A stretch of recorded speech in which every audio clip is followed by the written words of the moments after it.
Deus olhou desde os céus para os filhos dos homens, para ver se havia algum que tivesse entendimento e buscasse a Deus. Deus olha do céu e está vendo tudo, tudo, tudo.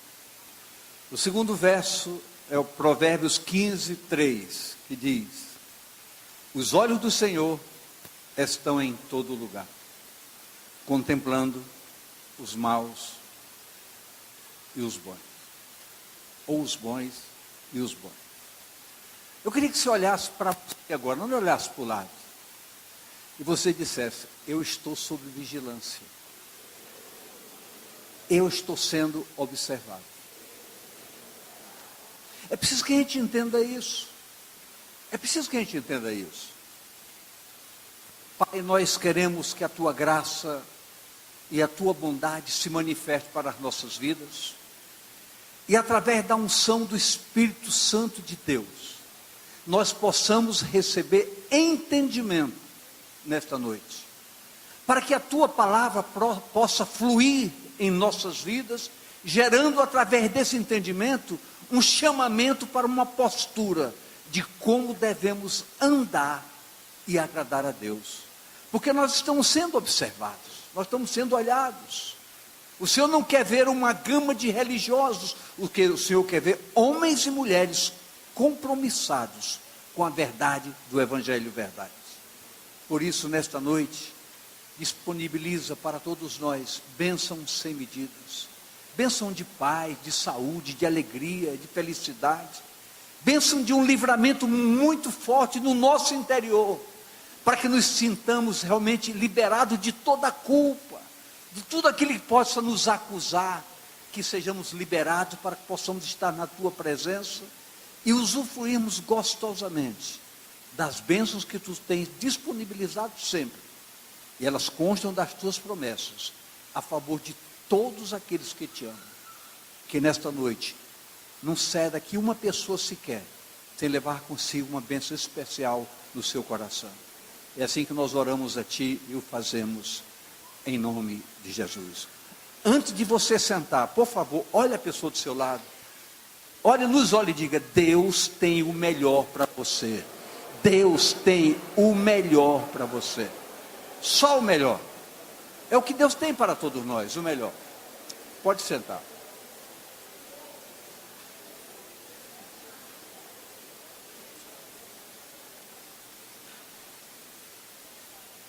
José, diz a palavra de Deus, que ele caminhava na rota da obediência.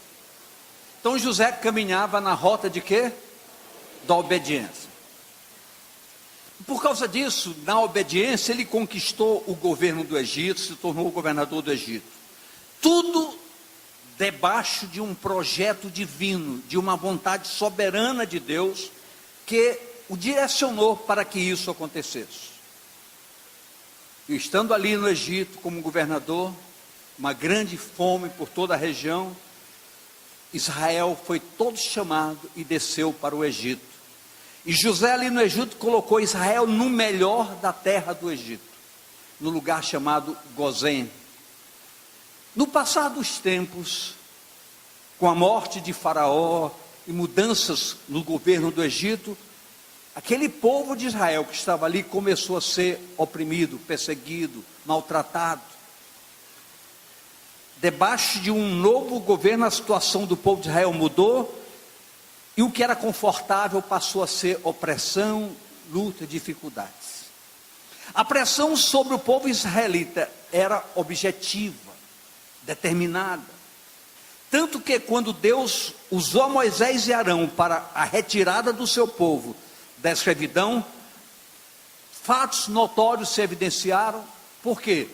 Porque Deus, através da sua soberana vontade, Deus precisava mostrar que Ele não era apenas Deus, mas que Ele era um Deus todo-poderoso. Quando pragas permitidas por Deus foram lançadas sobre o Egito, objetivando forçar Faraó a liberar o povo, lá em Gozém, aonde? O lugar onde estava Israel, nenhuma praga chegou. Então eu gostaria que você entendesse algo. Diga comigo, se eu sou um homem de Deus, a mulher diga, uma mulher de Deus, há promessas sobre a minha vida. Pragas não chegarão à minha casa. Grave isso. É preciso que da agora em diante a gente comece a entender que o tempo corre, se abrevia, o fim se abrevia, e as promessas de Deus se evidenciam a tal ponto que ela diz: Deus, pastor segundo, fará diferença entre quem o serve e quem não o serve. Então, chegou a hora, e o tempo do fim nos mostra isso, que Deus faz questão de fazer diferença entre quem o serve e quem não o serve. Então preste muito bem atenção. Olha o que nos diz Êxodo 8, 22. Êxodo 8, 22. E naquele dia eu separarei a terra de Gozém, em que meu povo habita, a fim de que nela não haja enxame de mosca, para que saibais que eu sou o Senhor no meio desta terra.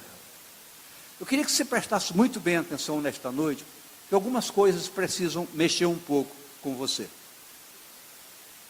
9:4 de Êxodo. Você que nos acompanha vai assistir a posteriori. Tenha certeza que todas as palavras objetivam abençoar a sua vida e nortear, orientar o seu caminhar em nome de Jesus. E o Senhor fará separação. O Senhor fará o que, queridos?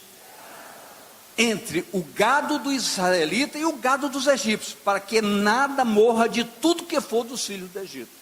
Então nós estamos vendo que uma gama de promessas se estabelecem, direcionadas a um povo chamado povo de Deus.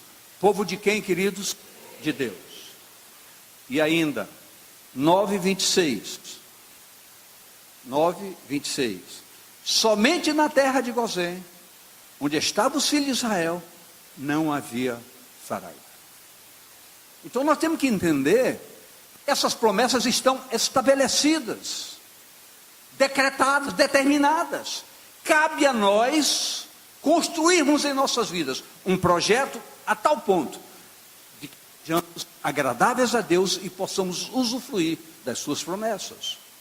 O Salmo 91, 7 diz o seguinte: 1000 cairão ao teu lado, 10.000 à tua direita, mas tu, eu queria que você apontasse a pessoa do seu lado, está falando com você, tu não serás abalado. Querido, nós temos que entender essas coisas. Nós temos que sair do natural, adentrar no sobrenatural, para que nós entendamos essas coisas. Nós temos que estar tranquilos, porque Deus cuida de nós. Diga a pessoa do seu lado: Deus cuida de você. Talvez você não entenda muito bem o que é cuidar. Cuidar, o que é cuidar de alguém? Não necessariamente é carregar no colo, e às vezes até precisa. Essa evidência, igreja, para nós entendermos, não pode ser desprezada por todos nós. Em Malaquias, no capítulo 3, de 13 a 18, é uma palavra para eu receber, para você receber. As vossas palavras foram agressivas para mim, diz o Senhor, mas vós dizeis: em quem temos falado? O que temos falado contra ti? E vós dizeis: inútil é servir a Deus. Que nos aproveitou termos cuidado em guardar os seus preceitos, em dar de luto diante do Senhor dos Exércitos, em ser correto, em ser honesto, em ser verdadeiro, em não falar mal dos outros, em entender que isso é pecado. Eu deixei gravado para vocês aqui o capítulo 14 de Romanos, na terça-feira passada. Quem leu entende que a partir do momento que você senta para falar de alguém, você está dizendo: Deus, eu estou te desobedecendo, eu estou pecando contra ti. Grave bem isso. Nós temos que ser rigorosos com a nossa vigilância, para não sermos culpados e sofrermos dano. Ora, pois nós reputarmos por bem-aventurados os soberbos, também os que cometem impiedade, se edificam, se fortalecem. Sim, eles tentam ao Senhor e escapam, aparentemente. Mas escute agora. Então, aqueles que temem ao Senhor falam cada um ao seu companheiro: E o Senhor atenta e ouve. E há um memorial escrito diante dele, para os que temem ao Senhor e para os que se lembram do seu nome. Há um memorial, há um registro, há algo marcado de maneira efetiva. 17. Eles serão meus, diz o Senhor dos Exércitos. Naquele dia que farei, serão para mim particular tesouro. Diga à pessoa do seu lado: você é um tesouro particular para Deus. Poupá-los-ei como um homem poupa o seu filho que o serve. Agora preste bem atenção. Verso 18. Então vereis outra vez a diferença entre o justo e o ímpio, entre o que serve a Deus e o que não o serve. Então é preciso que a gente comece a se fazer perguntas: por que certas coisas não acontecem comigo? Porque eu sou todo enrolado, porque isso, porque aquilo. Queridos, a culpa não é de Deus. A culpa talvez precisa ser descoberta, seja nossa. E há tempo ainda de consertos. Ainda vivemos um tempo oportuno, muito sério, para repararmos certas coisas. A palavra diz que há um memorial para aqueles que temem ao Senhor. Eu queria fazer uma pergunta para essa igreja: o que é temer a Deus? O que é temer? O que significa temor? Temor. Obviamente que a gente foge do rigor e a gente diz: olha, temer a Deus é ter zelo de Deus, é o teu desejo de agradar o coração de Deus. Mas vamos para o dicionário. O dicionário diz que temor significa medo, pavor. Então nós temos que entender que chega a hora de nós termos pavor de desagradar o coração de Deus. Nós precisamos ser radicais nesse propósito, porque quando nós temos entendimento dessa verdade, a nossa conduta começa a ser mais vigiada por cada um de nós. Eu posso ouvir amém, queridos? Então, eu preciso ter pavor de estar desagradando a Deus, achando que eu estou me sentindo bem. Eu pergunto, quando alguém chega: soubeste do fulano? É verdade ou não é verdade? Ele fica louco para saber o que é. Aí a pessoa aluga o nosso ouvido. Ai, olha, eu não tinha observado. Mas sabe que parece mesmo? A gente ainda contribui. Nós somos perversos. Isso é pecado. Isso é pecado. Eu queria que você entendesse: se de hoje em diante alguém chegar para falar de alguém para você, repreenda, diga: em nome de Jesus eu te repreendo, vamos orar por essa pessoa agora. E põe ela ajoelhado no chão, na marra, para fazer isso. Querido, nós temos que entender, é hora de mudar. É hora de nós entendermos que a igreja é diferente. Nós somos um povo diferente. Nós somos um povo diferente. Lá no meu gabinete, os pastores sabem, o povo tem pavor de me levar fofoca. Sabe o que é que eu faço? Aguarda um instantinho aqui. Quando eu estou falando, o senhor está falando, eu vou chamar aqui, você está dizendo que ela fez isso, eu quero que ela diga na sua presença. Não vá, porque você vai sofrer. Querido, eu não vou aceitar isso mais. Não tem como aceitar. Nós temos que entender que nós temos que fazer diferença. Diga à pessoa do seu lado: nós temos que fazer diferença. O Salmo 34, versos 9 e 11 diz o seguinte: temei ao Senhor, vós os seus santos, pois não tem falta alguma aqueles que o temem. Quer dizer, quem teme a Deus não tem falta. Quem tem pavor de desagradar a Deus não tem falta. E de mais ainda, o verso 11: vinde, meninos, ouvi-me, e eu vos ensinarei o temor do Senhor. Então você precisa aprender, ser ensinado como temer a Deus a cada dia. O foco é, o temor verdadeiro é honra, é zelo, é o prazer em servir, adorando ao Senhor, num relacionamento de santo para santo, puro para puro. Quando o povo de Israel foi liberado para a caminhada rumo à terra prometida, nos diz a palavra em Êxodos capítulo 13, verso 20 a 22. Assim partiram de Sucote e acamparam em Etã, à entrada dos exércitos. E o Senhor, preste muito bem atenção, e o Senhor ia adiante deles de dia numa coluna de nuvem para os guiar pelo caminho, e de noite numa coluna de fogo para os alumiar, para que caminhassem de dia e de noite. O nosso entendimento é que o povo de Deus, diga comigo, o povo de Deus caminha de dia e de noite, guiado pela presença de Deus. O povo caminha guiado pela presença, não sou eu quem diz, é a palavra. Mas pastor, ele está falando do povo que saiu do Egito para a terra prometida. Nós saímos do pecado para caminhar para o céu, queridos. A jornada é semelhante, o Deus é o mesmo. Esse fato não pode fugir do nosso entendimento. Nós temos que construir não ideias, mas fundamentos que substanciem a palavra de Deus e ela se consubstancie em nossas vidas.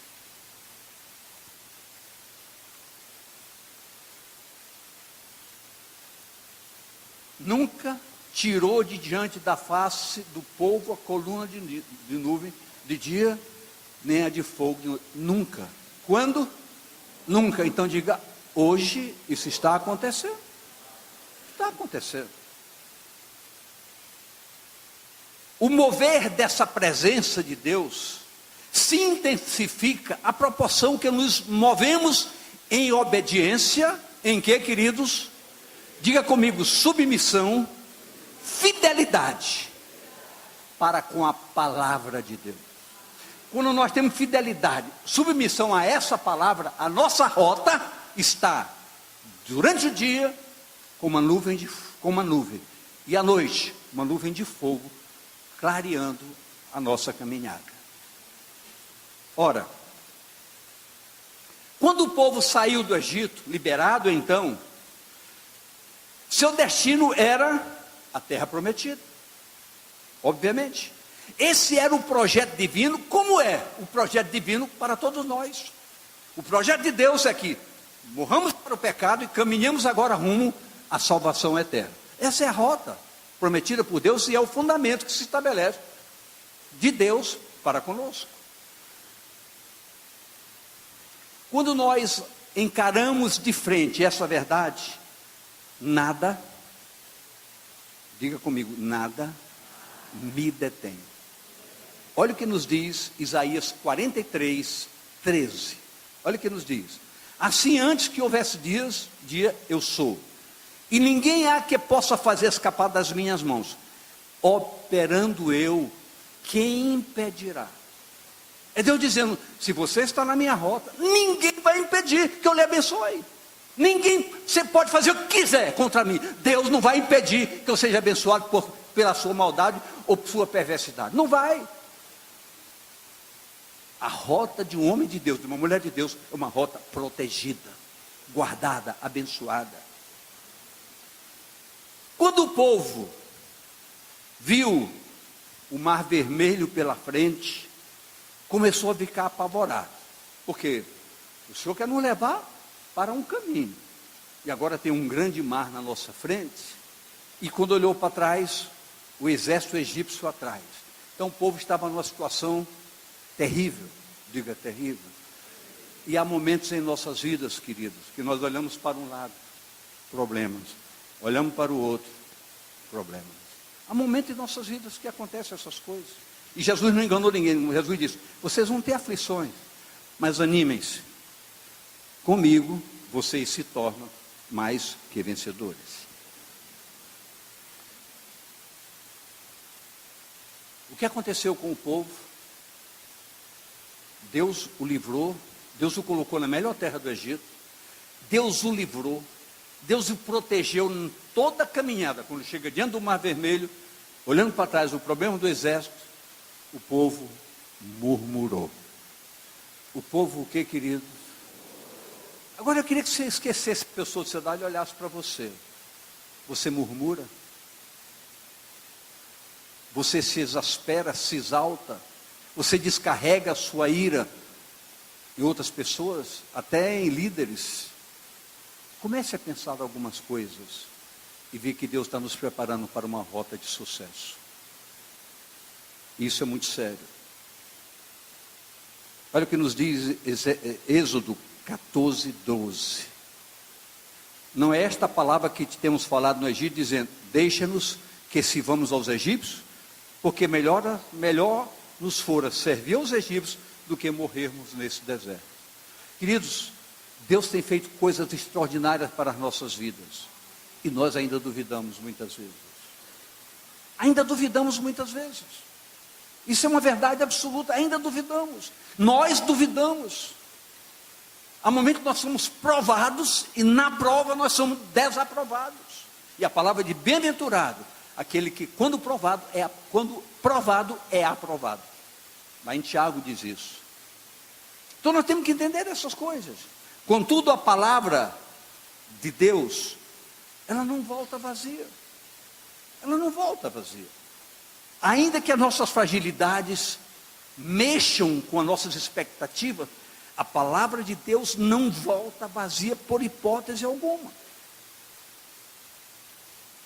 Isso está em Isaías 55, 11, que diz, Isaías 55, 11, se eu não dei, pula. Já? Assim será a palavra que sair da minha boca, ela não voltará para mim vazia, antes fará o que me apraz, e prosperará naquilo para que a enviei. Quando Deus nos dá uma palavra, queridos, aconteça o que acontecer, ela se cumprirá. Seja o que for, ela há de se cumprir. Se você tem uma palavra de Deus, fique firme. Não mude de lugar, não vacile, porque Deus cumprirá a sua palavra rigorosamente. Ainda mais. Então, o verso 15 de Êxodo 14 diz algo para nós. Então disse o Senhor a Moisés: por que clamas a mim? Dize aos filhos de Israel que marchem. Queridos, é hora de nós entendermos coisas mais fortes e mais poderosas para as nossas vidas. Havia um problema pela frente e havia um problema por trás. Mas Deus disse a Moisés: Moisés, a minha palavra é tirar você do pecado para o céu, da escravidão para a liberdade. Então, marcha, Moisés. Mas tem Moisés, marcha. Nós temos que entender isso. Muitas vezes nós paramos diante das circunstâncias. Nós temos que entender que nosso Deus não é circunstancial. Mas nós somos seres humanos, suscetíveis a essas fragilidades. Mas nós temos que começar a entender que Deus está acima de qualquer barreira, de qualquer dificuldade. Talvez você que está aqui nessa noite esteja enfrentando um problema assim. Talvez não conseguiram nem ver a solução. Mas se há uma promessa de Deus para a sua vida, caminhe, seguro, não olhe para trás, avance, porque a resposta virá. O mar vai se abrir e você vai passar com toda tranquilidade.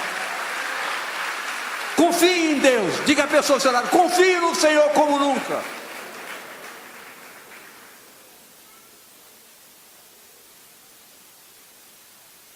É hora de nós confiarmos mais em Deus. É hora de nós jogarmos para fora uma fé inabalável. O verso 16 diz: então, e tu, levanta a tua vara, estende a tua mão sobre o mar, e fende-o, para que os filhos de Israel passem pelo meio do mar em seco. O que Moisés fez? Tocou no mar, o mar se abriu. Verso 19. E o anjo, eu queria que você prestasse muito bem atenção a isso.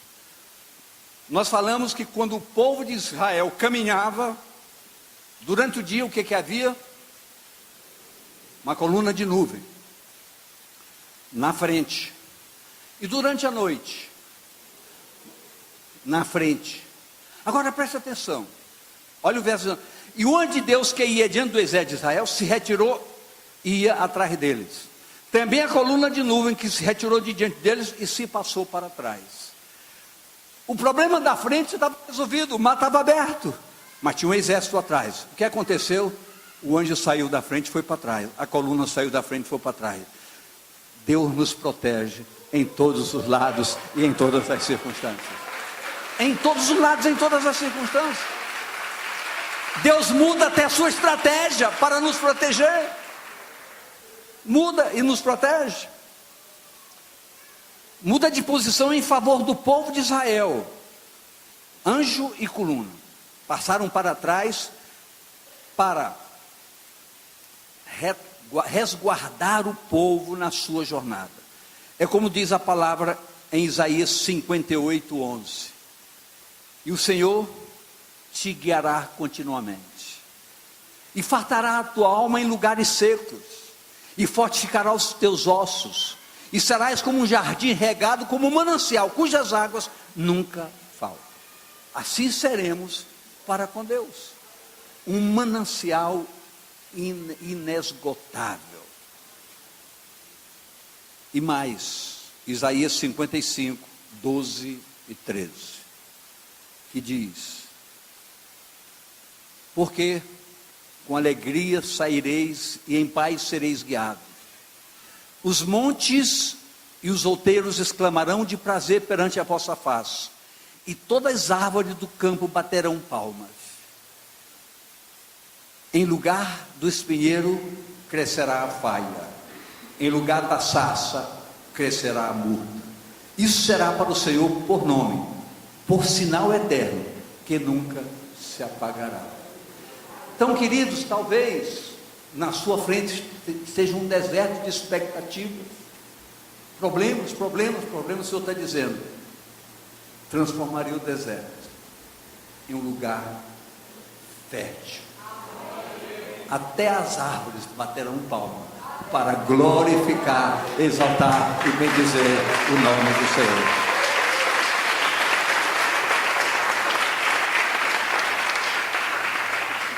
Vou para passar por cima de um foco aqui que diz: o exército egípcio pereceu debaixo das águas, etc. Mas quer dizer que, passado o Mar Vermelho, a jornada continuava. Diga: a jornada continuava. E o povo precisava chegar à terra prometida. Diga: eu preciso chegar na terra prometida. Eu queria ler 3 versos, 2 de maneira simples e 1 de maneira especial. Isso está em Êxodo 33, vamos ler primeiro 1 e 2, mas o 3 eu quero chamar a atenção minha e sua. 1 e 2, disse mais o Senhor a Moisés: vai, sobe daqui, tu e o povo que fizeste subir da terra do Egito, a terra, para a terra que jurei a Abraão, Isaque e Jacó, dizendo: a tua semente a darei. Ou seja, a terra da promessa. Eu já havia prometido, e a sua palavra não volta vazia, ele cumpriria a palavra. Verso 2: e enviarei um anjo adiante de ti. Olha de novo Deus cuidando. Enviarei um anjo adiante de ti, e lançarei fora todos os povos que estão, porque eu quero limpeza na tua jornada. Agora o verso 3 que eu queria ler com muito carinho, para mim e para você. Por favor, pense comigo agora. Eu lhe peço, por favor, em nome de Jesus, me acompanhe com esse verso. Olha o verso 3. Há uma terra que emana leite e mel, porque essa era a promessa.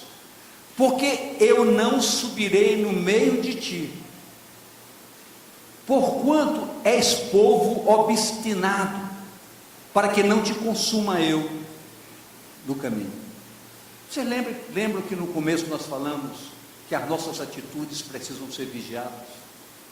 Eu gostaria que você olhasse para você e dissesse: eu estou me dizendo, minhas atitudes precisam ser vigiadas.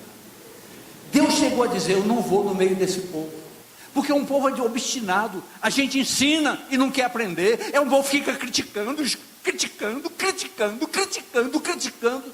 e nunca evolui. Queridos, não sou eu, é a palavra de Deus. Se você for estudar esse assunto, mais adiante Deus vai dizer a mesma coisa: Moisés, eu vou te mostrar até minha costa. Ninguém verá a minha face. E diante do teu povo, eu não irei, porque é um povo obstinado. Querido, nós temos que fazer uma reflexão muito séria. Como é o meu comportamento a cada dia? O que me motiva? O que me anima na jornada?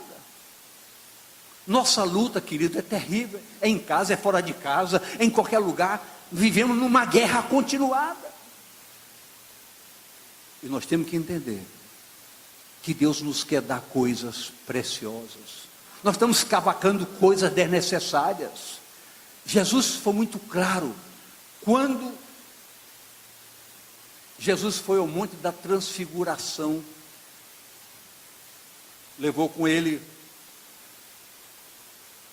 2 pessoas. 2. Pedro, João. 2 ou 3? Quem apareceu mais ali? E Elias. 3 configurações distintas: a lei, os profetas e os discípulos. O discípulo, mas que bom, nós estamos aqui, vamos fazer 3 tendas, uma para ti, Jesus, outra para Moisés, outra para Elias. Quando eles disseram isso, Elias sumiu, Moisés sumiu.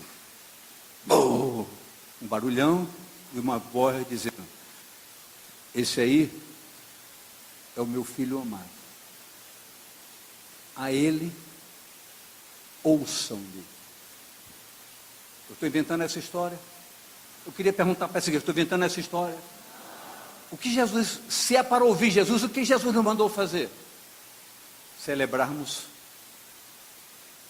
a ceia e o batismo. Por que nós começamos a ir atrás de outras coisas? Coisas que foram de um tempo. Mas nós estamos indo atrás, queremos celebrar coisas que não é. Celebrai ao Senhor em obediência. Vocês ouviram o que eu falei?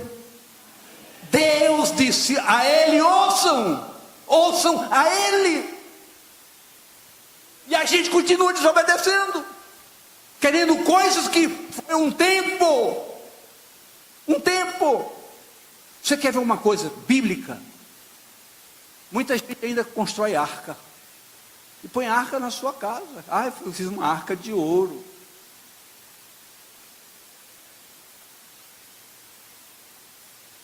Se você ler Jeremias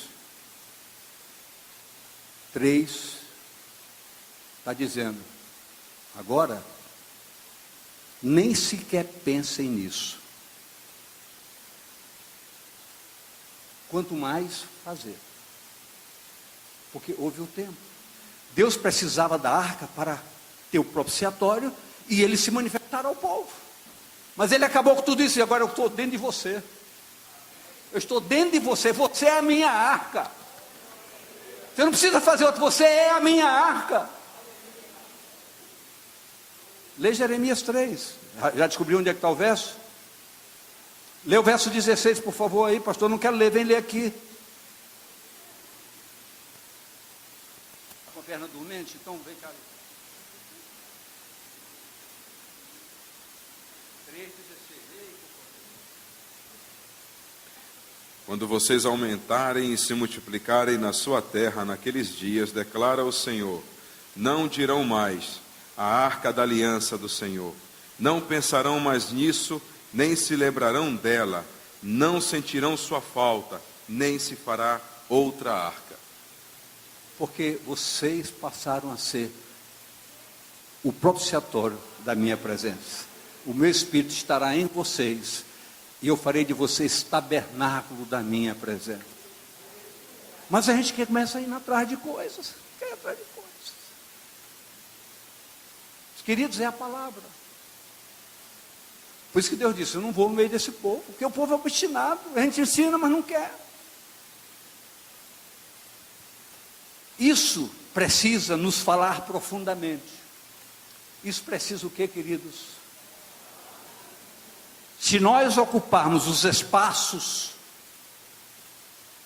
como corpo igreja, não teremos tempo para coisas outras. Se cada qual começar a obedecer, cada qual entender que precisa ter um discípulo, discipular, estar na sua célula, ter seu compromisso de oração, de meditação, você não terá tempo para outras coisas, a não ser o seu trabalho no cotidiano.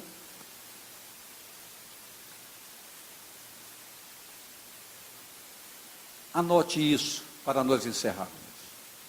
Êxodos 33, 15 e 16. Eu queria que você gravasse bem isso, por favor. Bem isso. Quando eu falei que agora nós éramos o templo da sua presença. Então grave isso com a palavra agora. Então disse-lhe: se a tua presença não for conosco, não nos faça sair daqui. Agora, olha o que Moisés disse a Deus. Verso 16. Como, pois, se saberá agora que tenho achado graça aos teus olhos, eu e o teu povo? Acaso não é por andares tu conosco, e separados seremos? Eu e o teu povo, de todo o povo que há sobre a face da terra, não é a presença do teu Espírito em nossas vidas que faz diferença no nosso caminhar? Por acaso não é isso? Moisés dizendo para Deus. Moisés sentiu.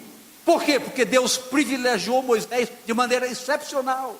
Moisés disse: eu quero ver a tua face. Mas pela fidelidade de Moisés, pelo compromisso de Moisés, Deus disse: tu não vais ver a minha face, mas eu vou te dar uma chance. Tu vais ver a minha glória, nem que seja nas minhas costas. Eu quero dizer, querido, para que possamos ver a glória de Deus, temos que ser os Moisés da fidelidade, da sinceridade e do compromisso com a verdade, entendendo que Deus pode nos dar privilégio de vermos, ainda que seja de uma forma diferenciada, a sua glória. Essa glória está disponibilizada. O que nós precisamos entender, querido, é que nós precisamos zelar para cuidarmos de nós, para cuidarmos dos outros, com muito carinho, com muito respeito, com muita fidelidade e com temor ao Senhor. Eu quero dizer para você nesta noite: Moisés não era melhor do que você. Deus lhe deu um privilégio. Deus pode dar para você também. Fique de pé.